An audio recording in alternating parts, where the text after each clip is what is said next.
Have you ever had expectations of someone that they just failed to meet again and again and again? You're probably left feeling resentful. If so, this video is just for you. We're talking about what creates that resentment, how do you have those expectations, and what to do with them when they are not met. Coach Drew.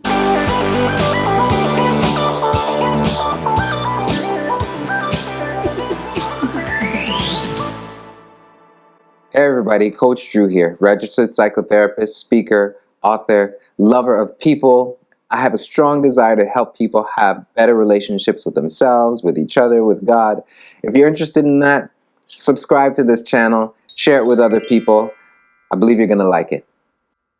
Most people really don't like insincere apologies. You know, the ones that start with, I'm sorry, then they go on to say, but, or I'm sorry if you, that kind of stuff. We don't like that. However, we don't realize that sometimes we contribute to those apologies coming our way because of our expectations. Often we feel resentment because our expectations are not met. And sometimes that's our own fault. So we're going to look at expectations, unmet expectations, and figure out what we can do about them. I walked into my daughter's room when she was 3. There she was, bouncing on the bed. And I'm getting upset. I'm like, listen, stop jumping on the bed. I expect better from you. You're 3 years old. Yeah. When I heard those words coming out of my mouth, it helped me to realize how ridiculous that was. My expectation that a 3-year-old never jump on the bed or stop jumping on the bed because I asked her to 1 time, 2 times, 3 times, 4, 10 times, that's an unrealistic expectation. Most of the times when our expectations are not met, it's because they're unrealistic. When our expectations are unrealistic, they're also unfair. Sometimes they can be realistic, but they're unfair because they just don't apply well to that person in light of that person's personality, in light of where that person's coming from. That expectation may be fair for someone else, but it might not be fair for them. Another issue with expectations, sometimes these expectations aren't agreed upon. We didn't talk about this. Like, I didn't know you expected me to be on time every day and never drop off the kids late, ever, once.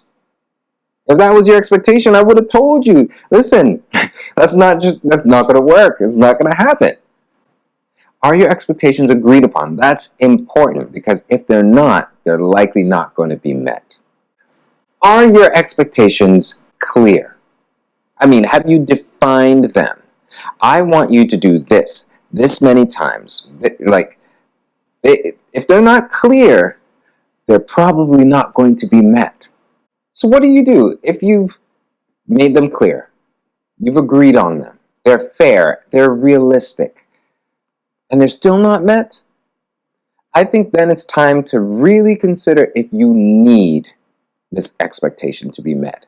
In order to live a full, fulfilling, happy life, you need this. And when I say need, I don't mean want, desire, or if it's a preference, or even something that you value. I mean like, if this is something you really, really need.